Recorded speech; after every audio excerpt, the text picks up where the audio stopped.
Do I think I could do it? Yes. Will it happen this year? Who knows? Everything, I have to have good conditions. Everything has to go right. I think if I switch the bike over to methanol and use the stock fairings, I think it'll definitely do it. Right. Which could be next year. I don't know yet. I'm more involved with this new bike, getting this new bike out and rolling, and I'll get back to that one probably next off season. So, I guess, would you say, are you ever going to put like a wide tire on the 1000, or do you think like it's really not necessary? It's not necessary. The 1000, will make over 500 horsepower, but it doesn't have the torque of the big bikes. Okay. How much torque? Oh yeah, that's right. The best I put on the dyno, and I stopped tuning it at that instead of trying to keep pushing it. It made 504. Okay. At like 200 foot-pounds of torque. Yeah, it's pretty freaking good. I mean, that's for 1000cc. Right, that was just on C16. Okay, C16. And was that with the current turbo that you got on it? Yeah, same thing.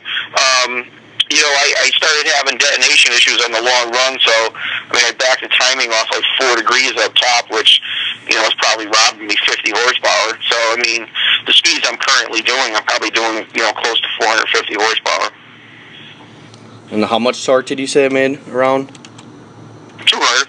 200. Okay. And the fastest pass is what? 243.112. 112.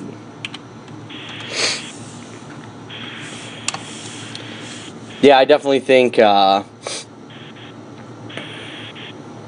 thing would go nuts with a fairing on it. I just... Well, don't forget, too, I'm not the most aerodynamic guy on the planet either. Right, no, absolutely not.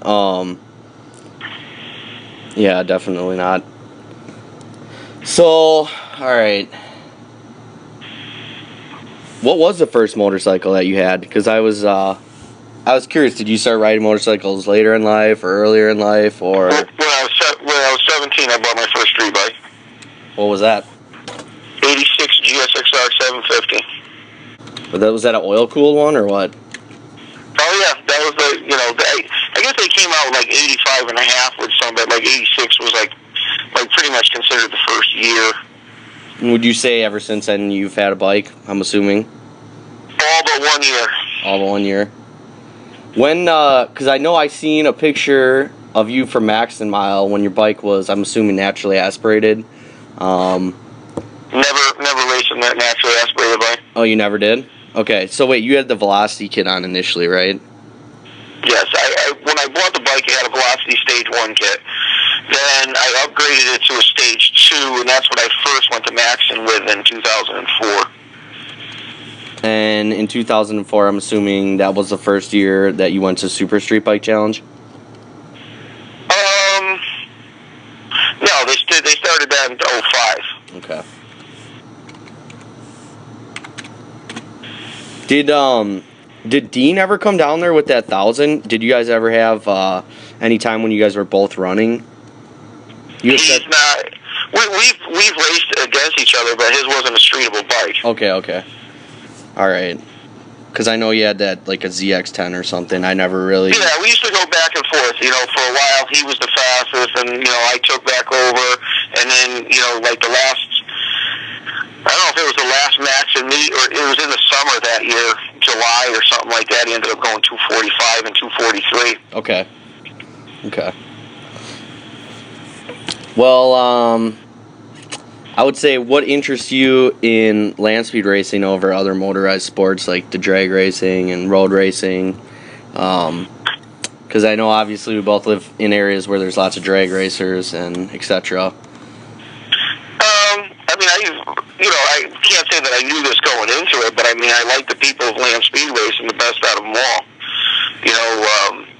The people, the guy in the trailer next to you might be going after the same record as you are, but he's going to help you out and lend you parts and everything else, and it just doesn't happen in any other type of racing.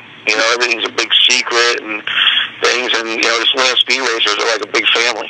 Yeah, that's definitely one thing I've noticed is, obviously there's a little time period where you get to like know people and trust people, but after that it kind of seems like there's a lot more willingness to share information. Sure. I mean, I look at it this way. If we're riding the same bike and yours can go faster than mine, it just gives me more incentive to bring it home and make it faster. Right. The other thing I noticed too, and maybe it's just because my brain works slower than others, is there's been times I made like 27 passes at the drag strip, and I don't have as much fun as when I make a couple passes on the mile, and I don't know if it just takes my brain longer to realize that I'm speeding or I'm going too fast.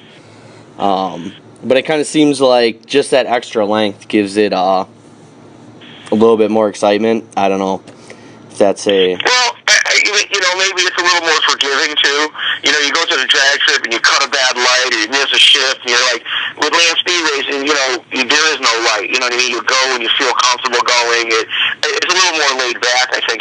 You have more tension and stuff with drag racing because you're worried about beating the guy in the lane next to you. And, with land speed racing, you're only going to beat yourself, so you can just go at your leisure. If you miss a shift, it's not usually the end of the world, you know what I mean? Right.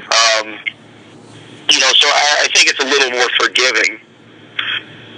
Yeah, I remember when I talked to Greg Neal a little bit, and he was saying that kind of don't, if you're starting out, you don't really need to worry about the launch that much because you can make up a lot more speed because it's obviously not time-based. By just Sure. I mean, if you're on a bike that doesn't really have enough horsepower, so to say, to be pulling the whole time. We had guys when they were first starting out, like get in the sixth gear by 60 miles an hour and just let the bike pull through, and they'd be going the same speed at the end of the mile. Right. It depends on what you're riding. You know what I mean? Like, you got a big horsepower bike and stuff, and yeah, you need to really lay into it and do whatever, but, it's with certain motorcycles, you don't have to. You know what I mean? Like, you're going after a mile an hour, and that's a funny thing too, where, obviously, horsepower takes a difference, but, if you run a 980 on a bike and a 980, okay, and you have a really good 60-foot time or whatever, your mile an hour is going to be a little less. You got there faster. Right. But if you still run a 980 on the same bike and you had a bad launch, well, you mile an hour at the bike, so your mile an hour might be 2 or 3 miles an hour faster. So, you take that. I mean, there's a lot of little things that are, land speed racing that, take experience, and, that's the thing that's nice about listening to people who've done it for so long, and just sit there and listen to what they have to say.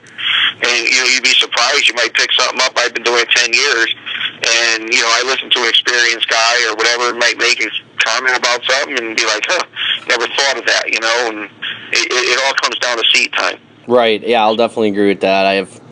I've noticed just in tucking your legs in or trying to...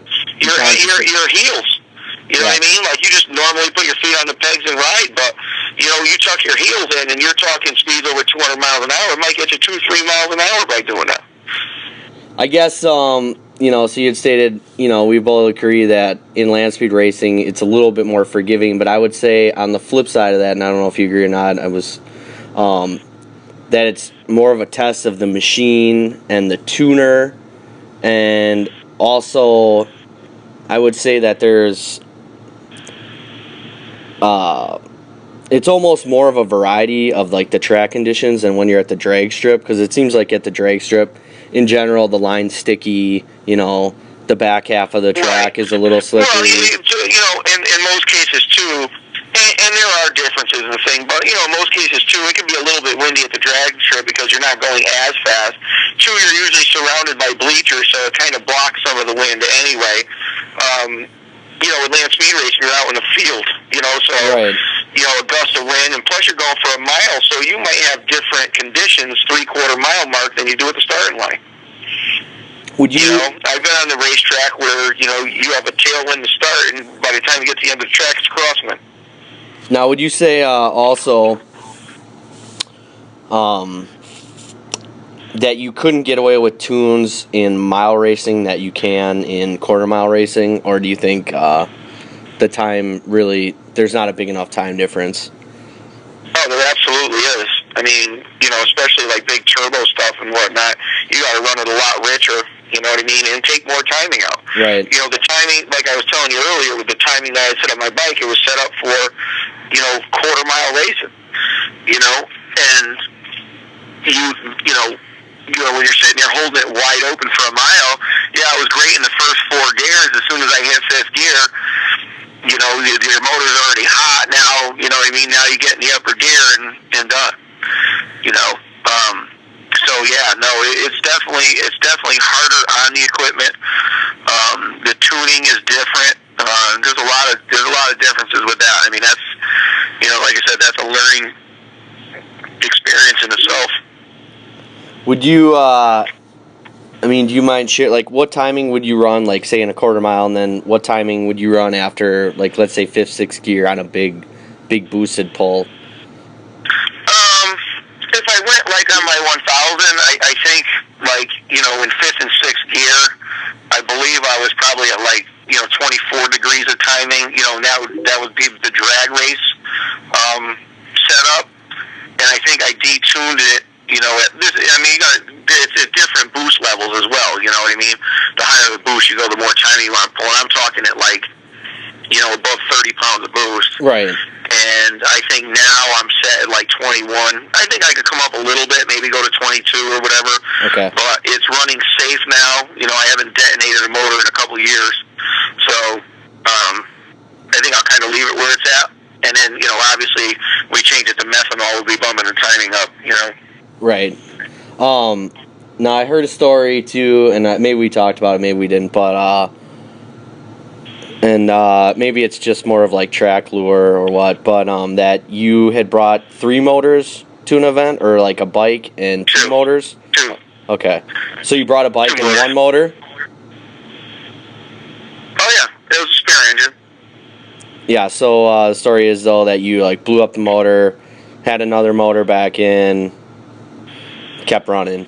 I don't know if that's... Or did you set a record on the second motor? No, I blew up the second motor. Okay. I didn't really blow it up. The spare motor didn't have the same head on it as my primary motor. Okay. And I was having problems with valve flutter. So I made a big pass on the bike, and it ended up like tweaking the valve, so I lost compression. Okay.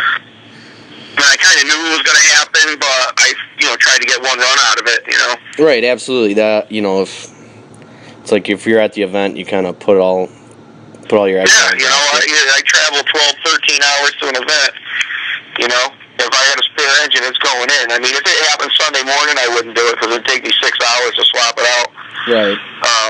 But it happened on Saturday, and by Saturday night at 6 o'clock, the thing was running. Yeah, I definitely. I know I heard kind of that story from Tom, and everyone kind of admires that attitude. So I did it in Maine before too. I did the same thing up in Maine. Okay. Oh, and okay, yeah. So then, do you just change the motor out at the track, or where do you do that at? Yeah, right at the track. All right, so it's in the 1000, it's like a 6-hour ordeal from start to finish. Right. Yeah, I would think. You got to remove obviously like all the turbo assembly. Yeah, I mean a normally aspirated 1000, I could probably do it in less than 2 hours. Now, because like your header's like fairly complicated, is it somewhat of a big chore to take that thing off, or? Like, yeah, it's. I mean, I've gotten better at it the more that I've done it, but yeah, it's still, a normal turbo header you can, yank off the bike in, 10, 15 minutes, and mine probably takes, probably half hour to 45 minutes just to get the header off. Right. Okay.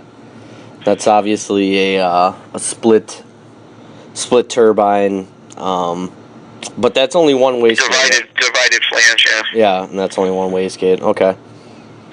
Well, all right. Let's talk about the plans for 2015. Do you want to share any of those right now, or within a couple weeks? Or do you kind of want to keep? Well, I mean, we got the new bike coming out this year, and that's pretty much.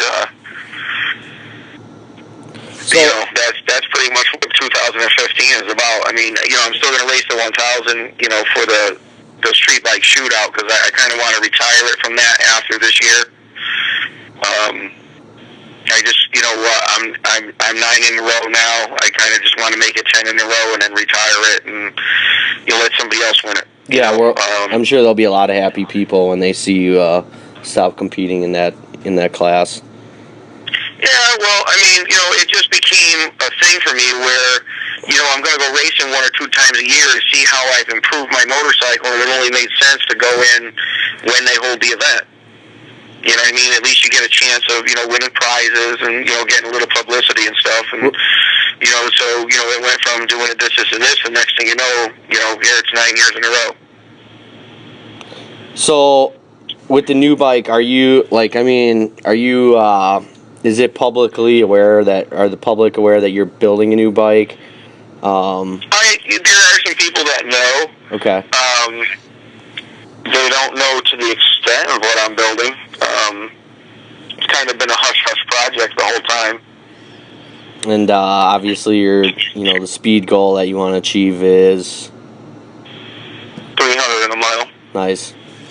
Would you like to share the any details on the bike right now, or just leave it for when people see it? They'll know what's up when they see it, if they see it.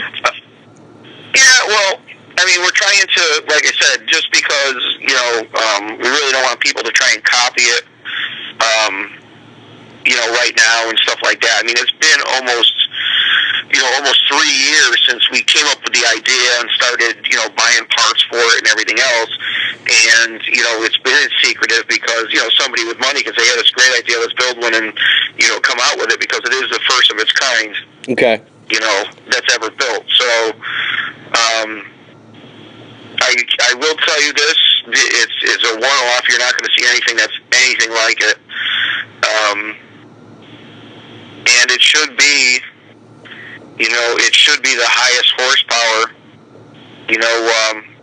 at least open wheel motorcycle on the planet. Nice.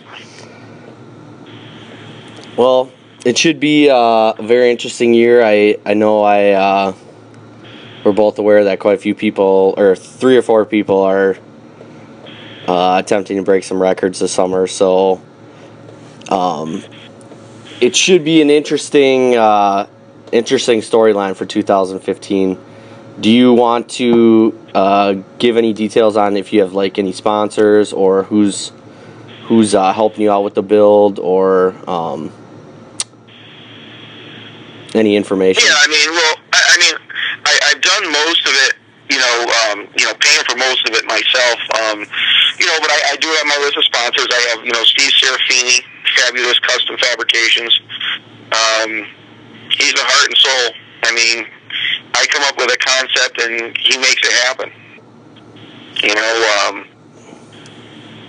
The guy's amazing. You know what I mean? I just, when I see his work, and everybody sees his work, they're just going to be in awe. You know what I mean? I couldn't plan it out any better. There's nothing on the bike that I would change. I mean, it's absolutely perfect.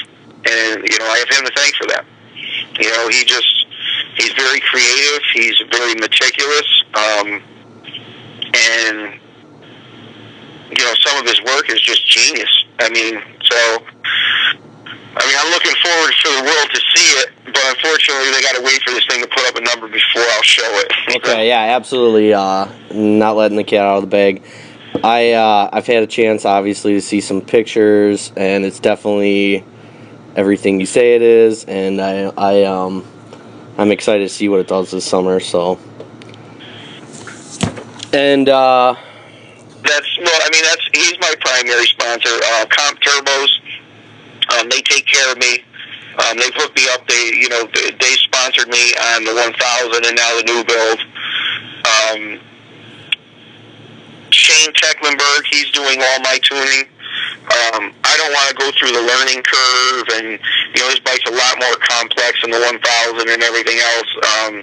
So I had contacted Shane, probably a year and a half ago, and and I'm glad I did. I mean, he's one of the best. He's been one of the best in the world. At tuning and everything else. And you know what? To me, it's just knowing that I have him there tuning for me, and I don't have to take tuning into and trying to get a learning curve and everything else. And to me, I think the thing I have to worry about most with this bike is the aerodynamics. I think I got the best motor money could buy. I got the best tuner, and I got the best guy that built my did all the fabrication work on the motorcycle. So it's just a matter of making sure everything goes straight, the bike brakes good, and everything else, and lay down a big number. But I really think if all goes well, we could see some big numbers out of this bike the first year it comes out. Yeah, hopefully the big 300. What do you ultimately? That's kind of pushing it the first season, but you never know. I mean, I think we built way more bike than we'll ever use. You know what I mean? Like, I think a lot of people that want to try and push and go to 300, they have to use 100% of what they have, and I really think that honestly 60 or 70% is all I'm going to need. Right.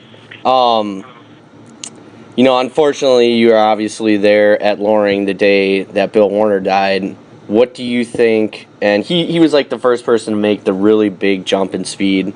I'd say, from like the 260s into the 300. What do you think ultimately is going to be the max speed that people can get on a petrol motorcycle? That's going to change. I mean, as technology changes and things, I mean, it's people's imagination and how much money they have and their desire to do it. I mean, we're trying to push 300 in a mile and be like, it's crazy and everything else, and who knows? You know what I mean? In 30 years, these guys might be pushing 400 to go in a mile. So it's just technology. I mean, you watch the drag racers and stuff, and I remember watching them as a kid. They're going 230, 240 miles an hour. You're like, wow, now they're going 330.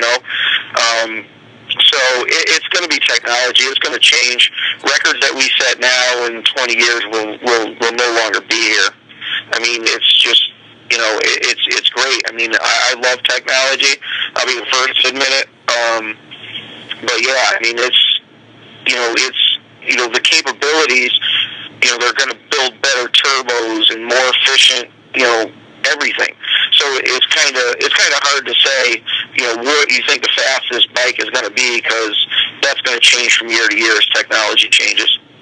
Yeah, it kind of seems like right now we're kind of at an area where tire technology, because there's not a lot of demand for tires that take 300 miles an hour, kind of seems like right. There's almost a wait for the tire technology to catch up with the speeds that people are going.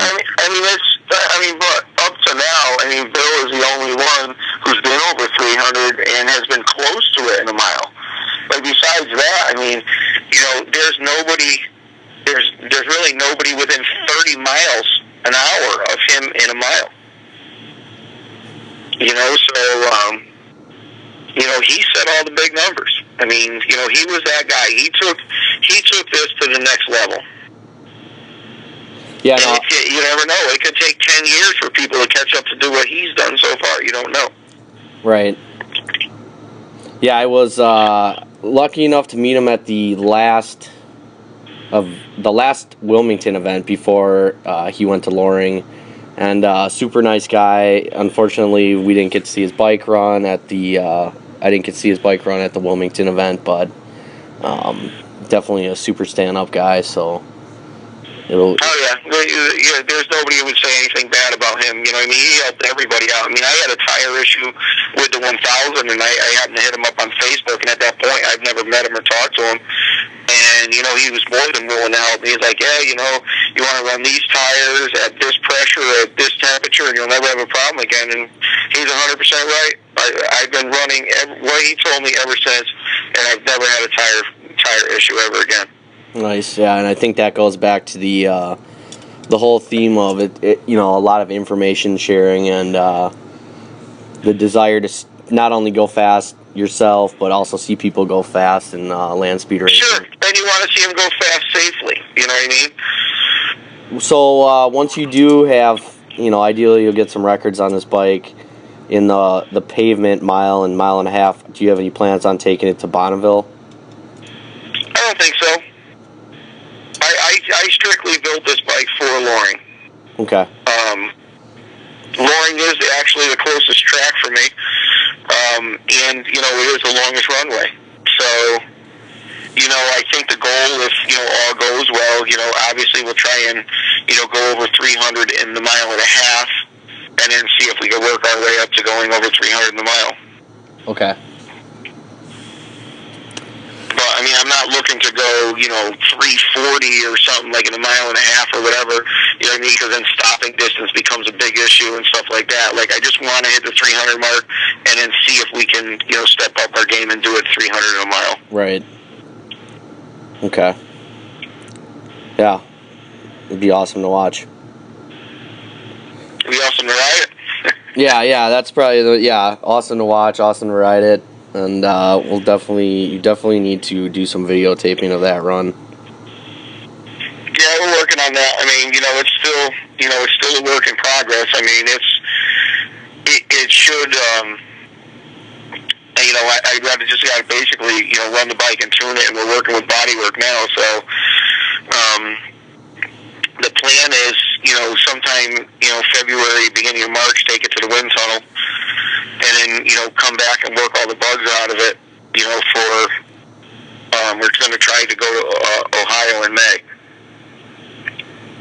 Yeah, I'm planning on being at Ohio in May, so I'm probably do a follow-up, you know. I'm looking forward to it because all the, you know, the big bikes are supposed to be there, you know, the Hussein guy who's got, you know, the same kit that Bill Warner had, he's talking about going there in May, and Guy's supposed to have his bike done, and, you know, he's going there in May, so I think it would be really cool if we all end up at the same event, and it'll be mine and Guy's first event, you know. Hussein's been to a couple events with him, so he's got a little data, at least, advantage than we do, but I think it'll be cool. Yeah, no, I definitely agree.